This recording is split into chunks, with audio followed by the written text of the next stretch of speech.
انسان کی یہ ٹریجڈی ہے، یہ المیہ ہے انسان کا. اس کو بھی قرآن مجید کی ایک سورت میں قسمیں کھا کر اذا السماء انشقت، اس کے بعد کیا فرمایا؟ یا ایھا الانسان انک کادح الی ربک کدحا فملاقیہ.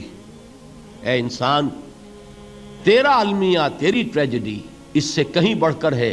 تجھے صدمے پر صدمے جھیلتے ہوئے، مشقت پر مشقت برداشت کرتے ہوئے ایک روز اپنے رب کے حضور میں بھی کھڑا ہونا ہے، جواب دہی بھی کرنی ہے.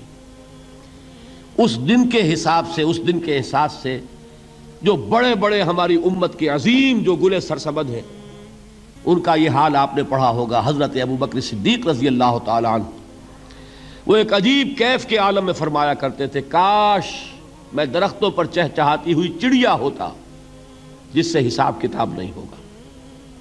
کاش کہ میں گھاس کا تنکا ہوتا جو آج ہے اور کل آگ میں جلا دیا جاتا ہے، ختم ہو جاتا، اس سے محاسبہ کوئی نہیں.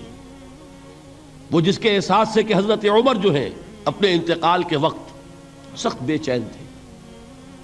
ان کے بیٹے حضرت عبداللہ ابن عمر رضی اللہ تعالی عنہما نے ان کا سر جو ہے وہ اپنے زانوں پر رکھ لیا تو کہا نیچے ڈال دو. ایک عجیب بے کلی اور بے چینی. انہوں نے کہا ابا جان آپ کیوں پریشان ہیں؟ آپ تو عشرہ مبشرہ میں سے ہیں، آپ کو تو اللہ تعالیٰ نے جنت کی بشارت حضور کے ذریعے سے اس دنیا میں دی. حضرت عمر فرماتے ہیں کہ خدا کی قسم اگر قیامت کے دن عمر برابر سرابر پر چھوٹ گیا تو بہت بڑی کامیابی تصور کرے. یہ احساس جن کو ہوتا ہے. حضرت علی کا حال کیا ہوتا ہے؟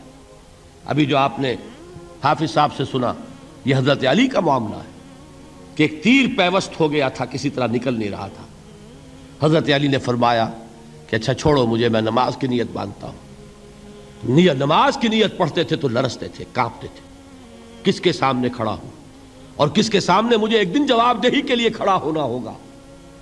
لن تزولا قدم ابن آدم، حضور نے خبر دی ہے ابن آدم کے قدم ہل نہیں سکیں گے. جیسے مجرم کھڑا ہوتا ہے کٹہرے کے اندر، اس کٹہرے میں سے ہل نہیں سکو گے حتی یسأل عن خمس، جب تک کہ 5 چیزوں کا حساب نہ لے لیا جائے. وہ 5 چیزیں کیا ہیں؟ کان کھول کر سنیے. عن عمرہ فیما افناہ، عمر کا حساب دو. یہ 80 برس اور 70 برس ہم نے تمہیں دنیا میں دیے، کہاں ضائع کیے. وعن شبابہ فیما ابلاہ، اور خاص طور پر جوانی کا دور، امنگوں کے دن، ولولے ہوتے ہیں، قوت ہوتی ہے، توانائی ہوتی ہے، آدمی چلتے ہوئے زمین پر پاؤں مارتا ہے، قوت جو ہے وہ اپنا اظہار چاہتی ہے. یہ جوانی کہاں گلائی؟ حساب دو، ایک ایک لمحے کا حساب دو. وَعَن مَالِهِ مِنْ أَيْنَ اكْتَسَبَهُ وَفِيمَا أَنْفَقَهُ، ایک ایک پائی کا حساب دو. مال کا کہاں سے کمایا تھا، حلال سے کہ حرام سے، اور کہاں خرچ کیا تھا، گل چھروں میں، عیاشیوں میں، یا نیکی کے کاموں میں، ادائے حقوق میں، اللہ کے دین کے لیے. 4 سوال ہو گئے.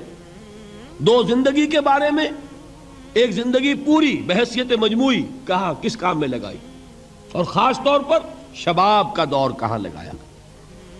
2 سوال مال کے بارے میں، کمایا کہاں سے، حلال سے کہ حرام سے، جائز سے کہ ناجائز سے، خرچ کہاں کیا. اور آخری سوال وَعَمَّا عَمِلَ فِيمَا عَلِمَ، جو علم حاصل کیا تھا اس میں عمل کتنا کیا. علم کے انبار لگاتے چلے گئے اور عمل کے آغاز کی بھی نوبت نہ آئی.